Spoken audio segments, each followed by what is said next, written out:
ইস, জ্বরে গাটা একদম পুড়ে যাচ্ছে। দেখি তো জ্বরটা মেপে। জ্বরটাও তো অনেক বেড়েছে। মা, তুমি কি এখনই চলে যাবা? হ্যাঁ বাবা, ডিউটি আছে, অনেক কাজ। আমার তো অনেক জ্বর মা, তুমি থেকে যাও। আমার বাবাটাকে ওষুধ খাইয়ে দিয়েছি না, এক্ষুনি জ্বর কমে যাবে বাবা। তুমি কোথায় যাচ্ছ? ডিউটি আছে রফিক। এত রাতে কিসের ডিউটি? তোমার সংসার নেই? সবসময় হসপিটাল হসপিটাল করো কেন তুমি? অনেক রোগী, আমি না গেলে অনেক সমস্যা হবে। হসপিটালেই তোমার সব, সংসার দেখো আগে। মাইয়া মানুষের রাত বিরাত বাইরে থাকো, এমন চাকরি না করলেও তো পারো বৌমা। আমি শুধু চাকরি করি না মা, আমি মানুষের সেবা করি। দেখিস বাবা, এই বউকে নিয়ে তোর কত ঝামেলা পোহাতে হয় সংসারে। নীলা, এই মানুষ মানুষ করবে না। এই মানুষদের জন্য নিজেদের মানুষদের তুমি হারাইতে হবে। মা, তুমি তাড়াতাড়ি আইসো। আমার জন্য দোয়া করো বাবা, আমি যেন দ্রুত ফিরতে পারি।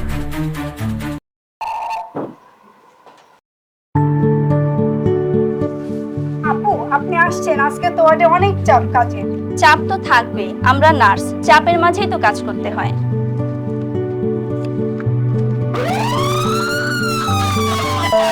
কি হয়েছে? কি হয়েছে?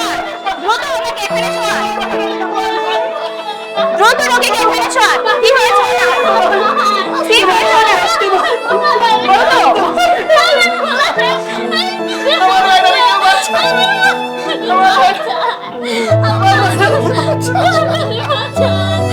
হলো ওনার? আপনি দাঁড়িয়ে আছেন কেন? দেখতেছেন না রক্ত যাইতেছে?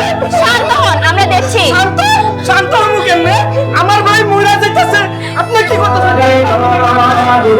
এই ডাক্তার,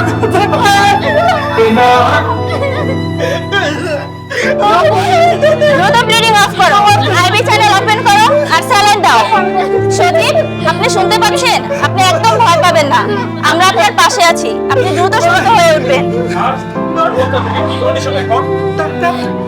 ডক্টর, পেশেন্টের বিপি নরমাল আছে, ব্লিডিংও কন্ট্রোলে আছে এবং পেশেন্ট অক্সিজেন সাপোর্টে আছে। খুব ভালো কাজ করেছেন নীলা। আপনি সময় মতো ব্যবস্থা না নিলে রোগীর একটা খারাপ অবস্থা হতে পারত। মানে এই আপা আমার ভাইকে বাঁচাইছে। দাঁড়ান, আপা নয়, নার্স বলে ডাকুন। কারণ তাদের এই পরিচয়টা অর্জন করতে অনেক কষ্ট করতে হয় এবং কি রোগীর পাশে হাসপাতাল সবার আগে নার্সটা এসে দাঁড়ায়।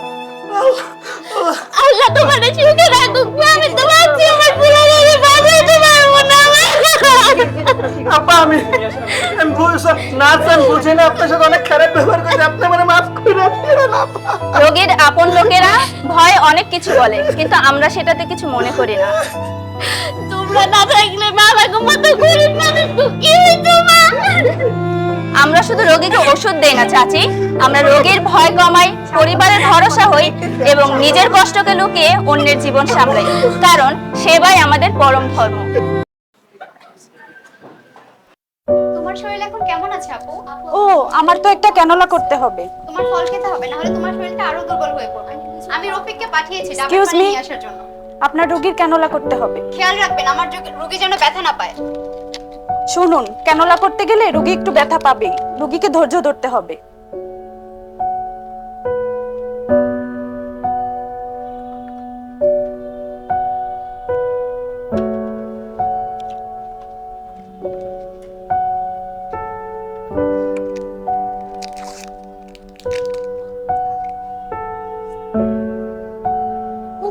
আপনি হাতটা টান দিলেন কেন? কি করলেন আপনি? একটা ক্যানোলা ঠিকমতো করতে পারেন না, আপনাদের চাকরি দেয় কে? হ্যাঁ, উনি যদি হাতটা টান না দিত তাহলে তো ক্যানোলাটা হতোই। আমি আবার চেষ্টা করতেছি। আপনার আর চেষ্টা করতে হবে না, আপনি যান, আপনার সিনিয়রকে পাঠান, যান আপনি। ঠিক আছে, আমি চলে যাচ্ছি। এদের দিয়ে একটা কাজ ঠিকমতো হয় না।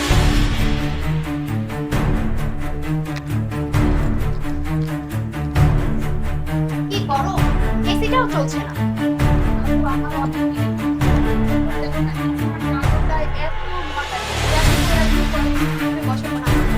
নার্স, নার্স, আপনারা করেনটা কি সারাদিন? প্রয়োজনে আপনাদের কাছে পাওয়া যায় না, একটা ক্যানোলা তো ঠিকমতো করতে পারেন না। এখন আবার আমার রুমের এসিটা চলছে না। আপনি একটু শান্ত হন, আমি দেখছি কি করা যায়। শান্ত হবো মানে? আমার বোনকে আগে দেখবেন, উনি ভিআইপি পেশেন্ট। শুনুন, আমাদের কাছে ভিআইপি পেশেন্ট বলে কিছু হয় না, আমরা সব রোগীকেই সমানভাবে সেবা দিই। আপনি কথা কম বলেন, আপনি জানেন আমি কে? আমার এক ফোনে আপনার চাকরি চলে যেতে পারে। সো যেটা বলছি সেটা করেন। ঠিক আছে, আপনি যান, আমি দেখতেছি। দ্রুত দেখেন কি করা যায়।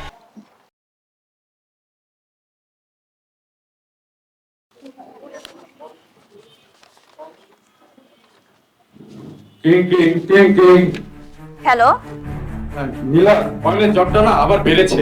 তুমি ডিউটি নিয়ে সবসময় ব্যস্ত থাকো। তোমার তো সংসার আছে, তোমার তো সংসারে কোনো মনোযোগই নাই নীলা। কি আয়নের জ্বর আবার বেড়েছে?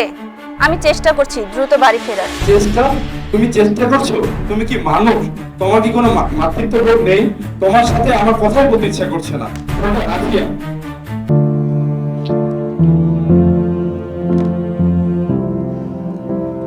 আপু, আপনার কি হয়েছে? আপনি কি ঠিক আছেন? কি আর হবে, আমরা নার্স, আমরা যে একটু কাঁদবো সেই সময়টুকু কোথায়? এত কষ্ট সহ্য করা যায় বলেন তো?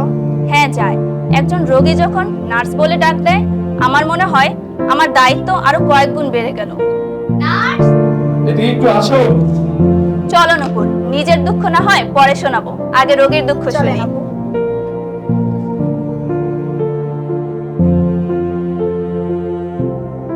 নার্স শব্দের এই মানুষগুলো শুধু ইনজেকশন দেয় না, নিজের সন্তানকে অসুস্থ রেখে অন্যের সন্তানের জীবন বাঁচায়, নিজের কষ্টগুলো লুকিয়ে রোগীদের মুখে হাসি ফোটায়। একজন নার্স 24 ঘন্টা রোগীদের সেবা দিয়ে যায়, হাজারো অপমান সহ্য করেও নিজের দায়িত্ব পালন করে যায়। একজন নার্স মানে ধৈর্য, ত্যাগ, মানবতা আর 24 ঘন্টার এক নীরব যোদ্ধা।